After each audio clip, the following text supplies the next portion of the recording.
Boa noite a todos e a todas.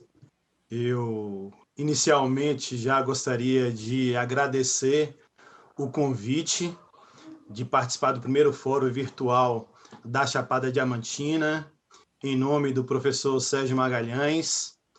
É uma alegria, uma felicidade muito grande poder estar aqui na noite de hoje, para conversar um pouco com vocês sobre lazer, cultura e direito à cidade na pandemia. Sobretudo com essa mesa maravilhosa, acompanhada da minha querida amiga Deise Dias, colega de trabalho, de debate já de longa data. De Valoar conheci agora, mas já tinha notícia da sua capacidade de gestão, de acompanhamento sobre o turismo e o lazer na Chapada Diamantina, e sendo mediado por esse amigo querido, grande lutador da cultura na Bahia, que é o Emílio Tapioca. Então, eu fico muito feliz, eu espero que nesse tempo que eu tenho para apresentar alguns elementos, a gente possa fazer um debate fraterno no sentido de apresentar alguns elementos que eu considero muito importantes. Eu vou dividir a minha fala em dois momentos. Um primeiro momento que eu considero muito importante, que é uma pequena análise da conjuntura do Brasil, sobretudo nesses últimos 6 meses de período da pandemia da Covid-19. Em um segundo momento, eu vou justamente adentrar o que nós chamamos de direito à cidade em suas várias facetas, para a gente tentar encontrar alguns caminhos, algumas pistas para ressaltar a importância do lazer, da cultura, da cidade nesse momento da pandemia e também no momento pós-pandemia. Então, no primeiro momento, como eu falei, é necessário a gente pensar um pouco, uma pequena análise da conjuntura do Brasil. Nós já temos hoje 133 mil pessoas que perderam suas vidas em função da Covid-19, mais de 4 milhões e 300 mil pessoas foram contaminadas no Brasil. Aqui na Bahia, nós já tivemos mais de 6 mil mortes. E é necessário a gente pensar em dois elementos fundamentais para compreender esse período da pandemia e, de certa forma, nos apresentar um horizonte para o período da pós-pandemia. Na análise de conjuntura, eu gostaria de inicialmente ressaltar um primeiro aspecto, que é a crise do pacto federativo que nós tivemos com o início da pandemia. O Brasil é uma república federativa. Isso significa que nós temos a União, Estado e Distrito Federal e os municípios, cada um com a sua responsabilidade, cada um com a sua competência de planejamento e gestão. E a gente percebeu que esse pacto federativo com a pandemia da Covid-19, ele saiu num processo de crise, porque desde o início, o órgão central, a União, através do presidente da República, o senhor Jair Messias Bolsonaro, estabeleceu uma prática de negar sistematicamente a gravidade da pandemia da Covid-19. Essa negação, ela teve várias facetas, ela teve vários aspectos. Um primeiro aspecto foi justamente, já no início, nos apresentar um falso dilema entre a escolha pela preservação da economia e a preservação da vida ou da nossa saúde. Isso fez com que várias pessoas tivessem uma dificuldade muito grande de perceber que naquele momento e durante a pandemia, o bem maior a ser preservado, inclusive em função da preservação do sistema econômico, é a vida. a dignidade da pessoa humana. E esse recado, inclusive, muitas vezes de forma truncada, em que o governo federal falava uma coisa, o governo estadual outra, ou os governos estaduais outra, e o governo municipal também, fez com que a comunicação para a população não chegasse a contento. Na perspectiva, inclusive, da educação, quando você via sistematicamente integrantes do governo federal, por exemplo, aparecendo de maneira pública, sem o uso da máscara, percebia-se que havia um recado implícito para a população que a máscara seria desnecessária para evitar a proliferação do da Covid-19. A gente percebeu também a dificuldade do governo federal na gestão da pandemia. Nós tivemos 3 ministros da saúde, inclusive 2 que saiu em função, inclusive 2 que saíram em função de divergências de orientação, 2 que tinham justamente a formação médica em função da discordância com o presidente da República. Por fim, a dificuldade de enfrentamento da pandemia em função da crise do Covid-19 se apresentou também na questão do apoio econômico.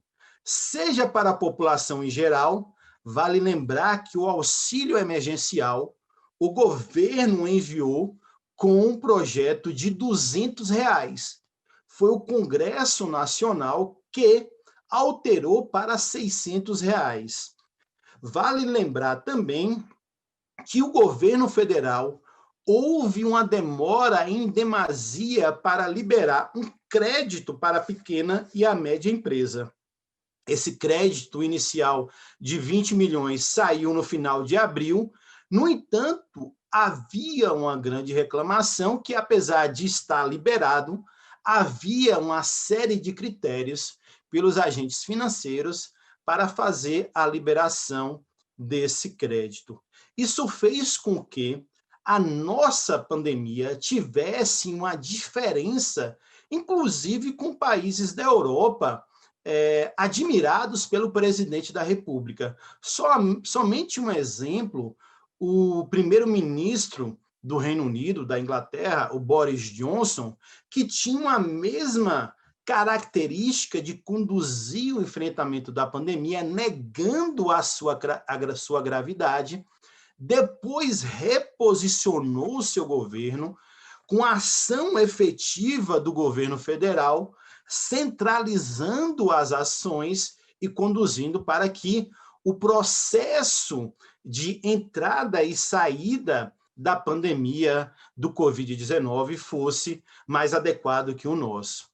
A gente tem uma curva que vai ser muito estudada futuramente, que é uma curva que nós tivemos um aumento dos casos e o platô já dura praticamente 3 meses. Só agora a gente está descendo a nossa curva de contaminação e, consequentemente, de mortes. Eu falo isso porque justamente esse processo de condução, na minha opinião, de forma inadequada do governo federal, fez com que a gente tivesse que passar muito mais tempo no processo pandêmico e dificultasse justamente o processo de reabertura do que outros países pelo mundo.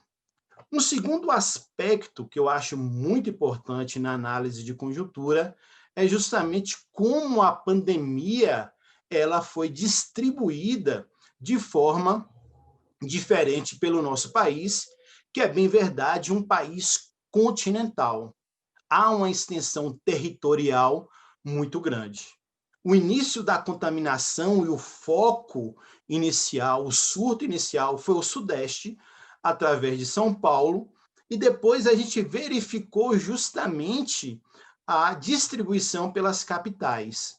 As primeiras capitais, inclusive, vizinhas aqui a gente, por exemplo, o caso de Fortaleza, no Ceará, e um pouco mais distante, o estado de Manaus, no Amazonas. Por que eu estou falando que isso é importante para a gente compreender a crise da pandemia e a pós-pandemia? Nós temos no Brasil verdadeiros vazios sanitários. A dinâmica de distribuição, por exemplo, de médicos e de hospitais no Brasil é extremamente desigual. Quando a gente vai pegar a infraestrutura, a gente vai perceber da mesma forma. Percebam que nós continuamos com duas orientações básicas. Fiquem em casa, quem pode, e lave as mãos. Quando a gente vai perceber que no Brasil ainda 7 milhões de pessoas não têm uma casa para morar. O processo de distribuição de saneamento básico no Brasil é extremamente desigual. O norte do país só tem uma cobertura de saneamento básico, eu estou falando água e esgoto principalmente, de 13%. O nosso Nordeste melhora um pouco, sobe para 36%, enquanto o Sudeste chega a 82% de cobertura de saneamento básico. Isso fez com que o processo de enfrentamento da pandemia do Covid-19 fosse extremamente diferenciado e desigual, tendo as populações periféricas sofrendo um impacto maior.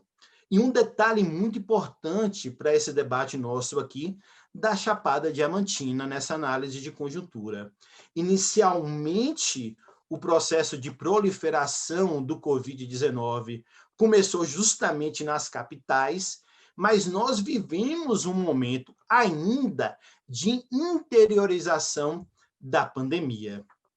Só para a gente ter uma dimensão, os municípios pequenos, que justamente são os municípios da Chapada Diamantina, aqueles municípios de até 100 mil habitantes, recentemente, até julho, final de julho, início de agosto, nós já tínhamos 15 mil mortes nesses municípios. Eu estou falando de 1/3 da população do Brasil que residem nesses pequenos municípios.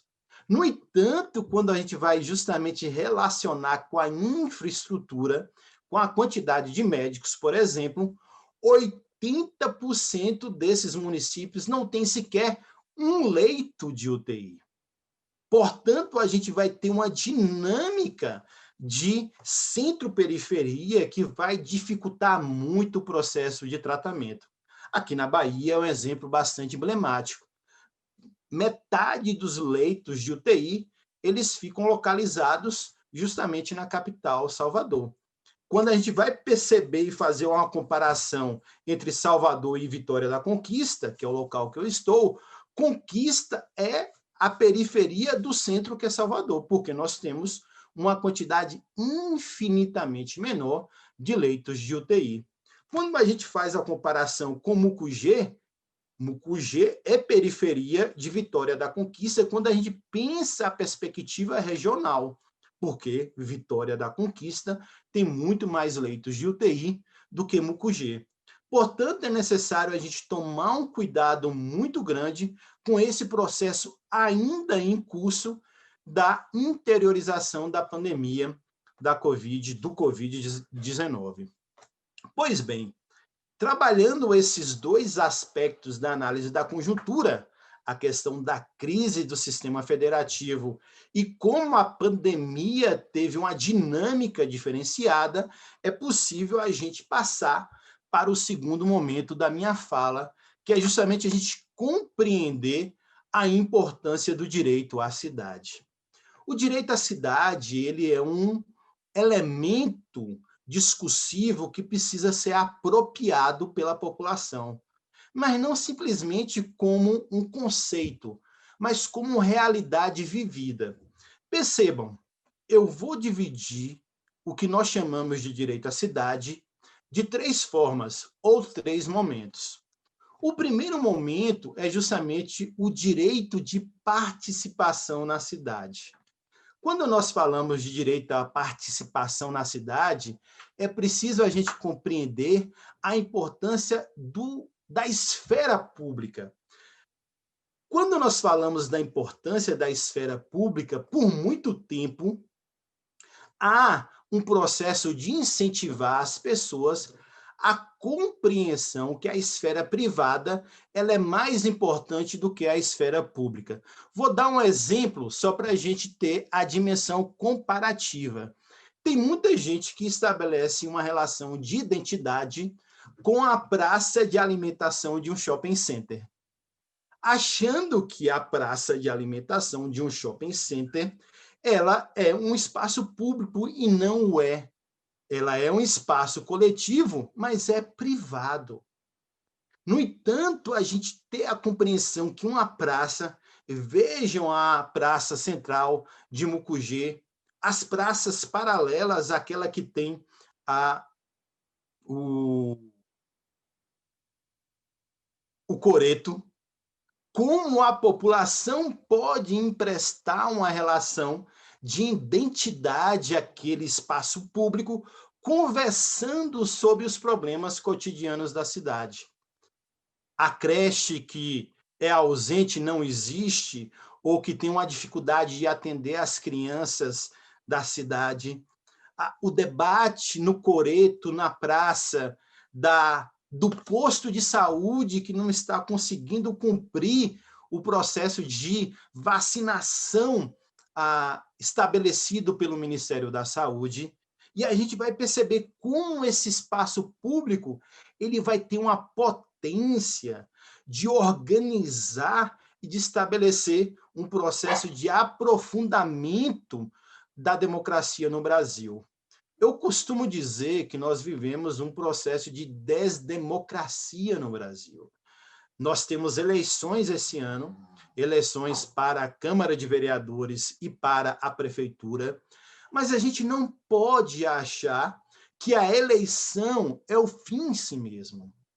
O direito de participação na cidade, ele deve acontecer em todos os momentos do cotidiano da nossa vida. Não deixar justamente que em períodos eleitorais, a partir inclusive de uma lógica de político profissional, aquele que aparece constantemente nos processos eleitorais, possa exercer o protagonismo das demandas coletivas da cidade. Não pode ser dessa forma.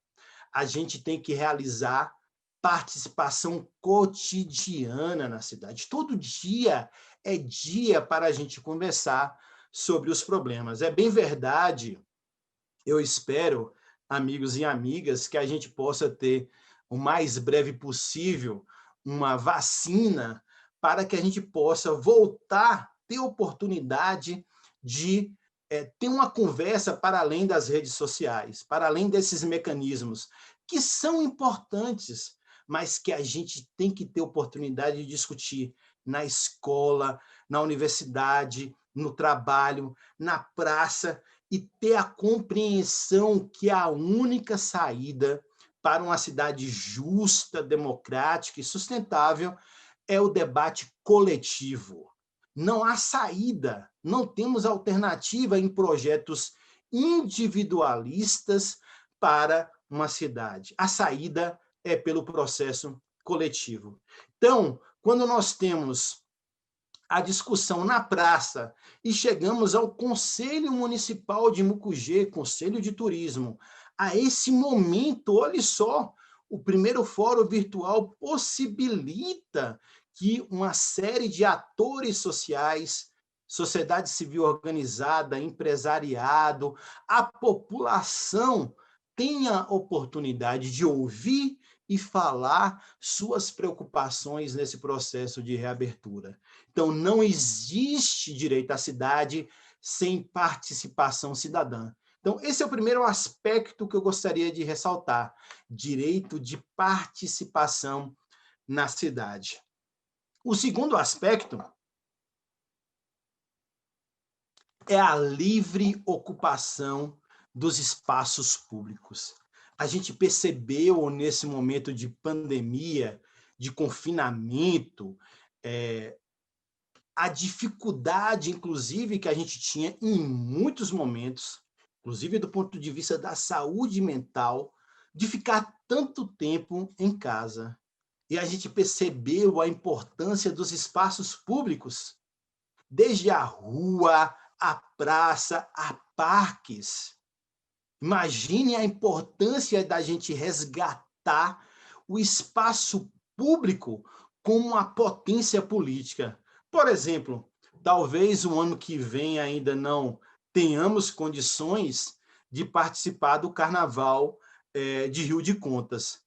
Mas percebam a potência política de um carnaval cultural que tem uma marca, que tem uma identidade representativa, inclusive na população, sobretudo na população, para garantir justamente um turismo que realmente seja sustentável. A gente vai perceber como as ruas devem ser ocupadas pela população. Quando a gente pega o carnaval e faz uma comparação rápida de Salvador, por exemplo, como o carnaval de Salvador, é bem verdade que é uma capital, mas estava num processo de perder as características populares. Então, você foi dominado pelo processo de camarote, dos blocos com cordas, e a população não tinha mais espaço. O fulião, a fuliã, não tinha mais condições de participar. E a rua é do povo. Se a rua é do povo, ela deve ser tomada a todo momento. Quando eu falo da rua, eu falo do parque.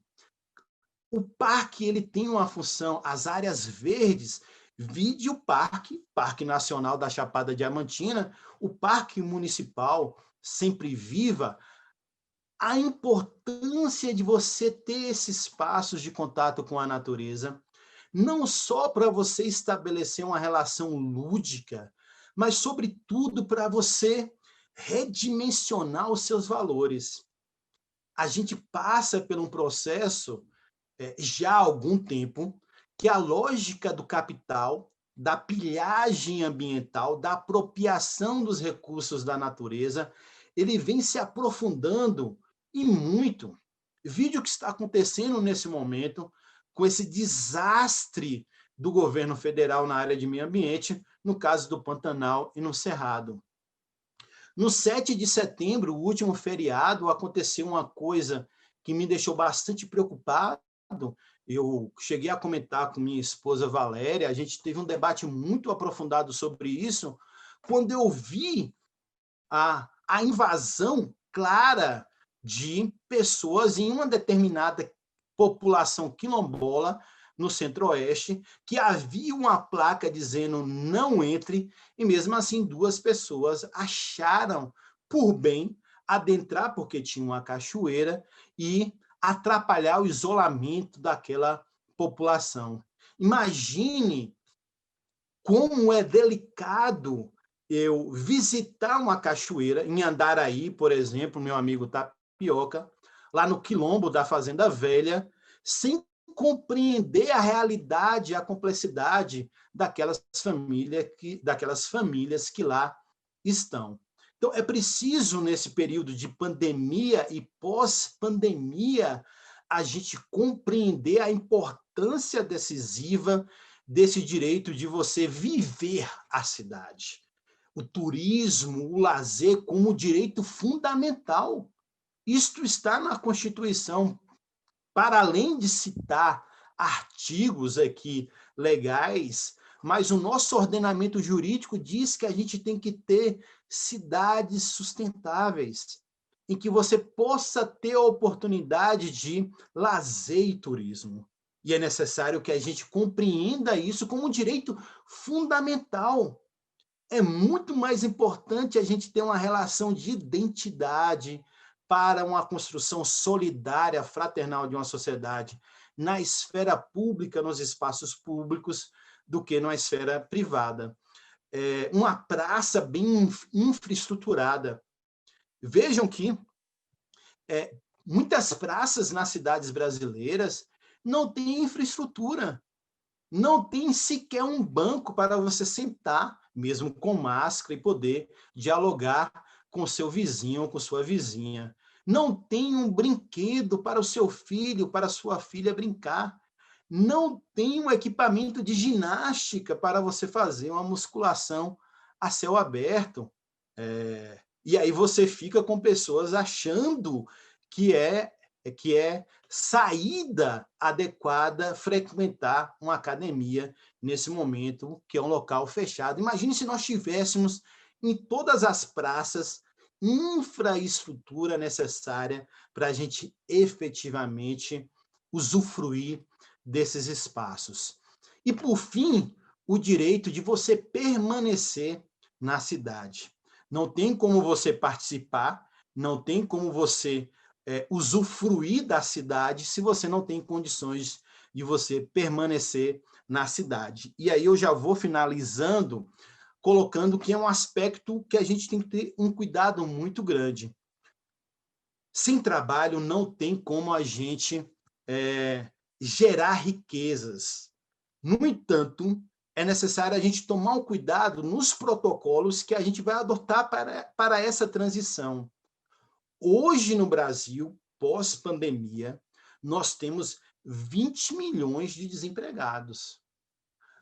Hoje, no Brasil, nós temos 60% da população brasileira com ao menos uma dívida.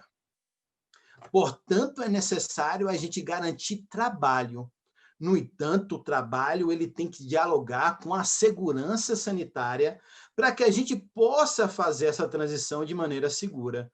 Eu tenho um medo muito grande quando a gente verifica o que está acontecendo na Europa, que agora está iniciando uma segunda onda, que a gente nem saia da primeira, que em função de uma pequena redução, a gente já volte para uma segunda onda, se a gente não tomar os cuidados adequados. E outro elemento fundamental que o Brasil, infelizmente, mais uma vez falhou, é a questão da moradia. Nós tínhamos condições de aprovar uma lei no período pandêmico de proibir, por exemplo, o congelamento de aluguéis ou ao menos a proibição de despejos em função do não pagamento de aluguel. Muitas famílias perderam renda e não tiveram condições de pagar, por exemplo, o seu aluguel. E países na Europa, até mesmo nos Estados Unidos, nós tivemos leis que proibiram o processo de despejo, porque a moradia justamente é um elemento fundamental nesse processo. E outra coisa, além do aluguel, é o despejo através de remoções forçadas. No Brasil ainda é uma realidade. Na Chapada Diamantina, talvez não, mas Vitória da Conquista, por exemplo, tem 7 ocupações não regularizadas pelo poder público. E a gente deveria ter proibido o processo de reintegração de posse nesse período, que não aconteceu. Havia uma recomendação do Conselho Nacional de Justiça, é uma recomendação para que não ocorra o processo de reintegração de posse, que é justamente você tomar aquela propriedade de quem ocupou, entre aspas, de maneira ilegal. No entanto, é uma recomendação, não é uma imposição. Em síntese, é preciso que a gente destaque, eu já fui mais otimista, converso sempre com minha esposa também, a gente sempre dialoga sobre isso. No início da pandemia, a gente compreendeu que haveria mudanças de padrões, de comportamentos, de mentalidade, e me parece que a gente não conseguiu fazer isso a contento. Aquelas pessoas que já tinham um processo de conscientização ambiental, de uma sociedade mais justa, mais democrática, só fortaleceu a importância de você continuar lutando por esse processo. Eu diria que a gente tem uma tarefa no horizonte histórico, que é justamente de conquistar corações e mentes. É por isso que eu digo que eu sou um otimista incorrigível.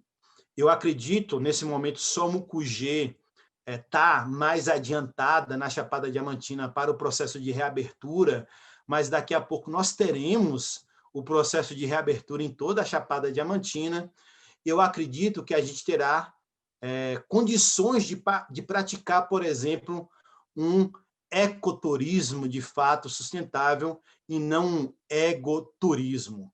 É preciso a gente ter essa preocupação sempre no horizonte histórico, que a gente vai mudar a realidade brasileira e mundial por uma sociedade justa.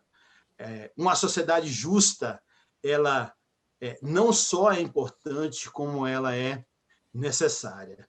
Então, inicialmente, essas são as questões que eu gostaria de trazer para a reflexão. Muito obrigado e estarei à disposição para o debate.